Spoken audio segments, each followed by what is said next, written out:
I was manager of Sugarland Stables and Suzanne Whitman. She had a lot of connections with Lynn, and she was like, hey, let's foster a horse. I was like, okay, cool, let's do that. No problem. So Lynn sent Suzanne 2 horses, a gelding and a mare, and I was like, hey, I really like this mare. Let's get the mare. Let's foster the mare. So we ended up with the gelding. I was like, but when we go pick up the gelding, let's go look at the mare. So went and looked at the mare, loved her, and she and I just kind of instantly connected. She's like, and that's my person.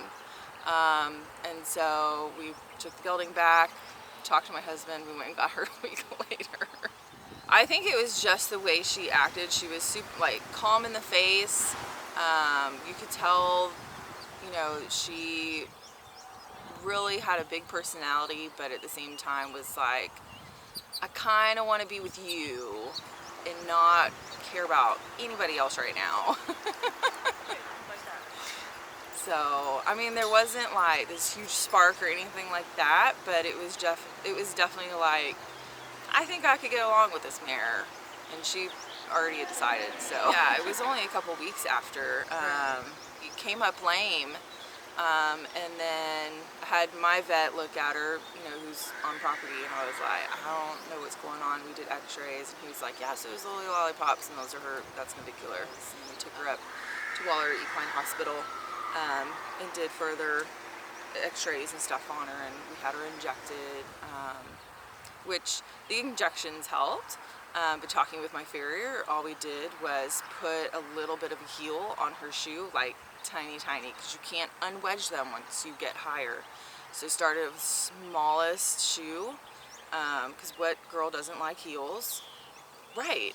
So, and she's been fantastic ever since. Don't just research Google. Dr. Google does not know everything, despite what people think.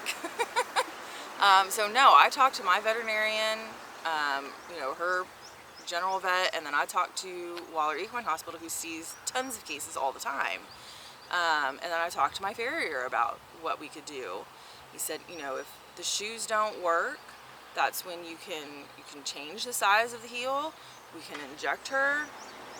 So she still has multiple options, even if the little heel starts to become an issue. So after talking with all 3 of the professionals that work directly with my horse and have seen multiple other cases, and she's not, you know, lame anymore. She's perfectly sound, so why not? She loves to work. You stick her in the arena with jumps, and you can feel her whole entire body lock onto a fence and go, that's the fence I'm jumping. Like, yep, let's go for it, and that's what she does. So, she jumps. We show 2.6. We school about 3 foot. Eventually, we're going to move into the eventing side, which is harder for me because I like my 4 walls.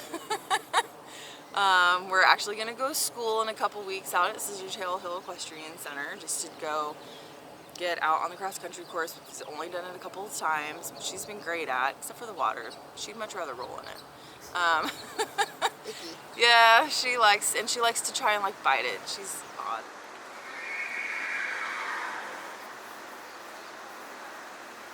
I'm not one just to go and buy a horse and sell it. I can't do that. That's not me.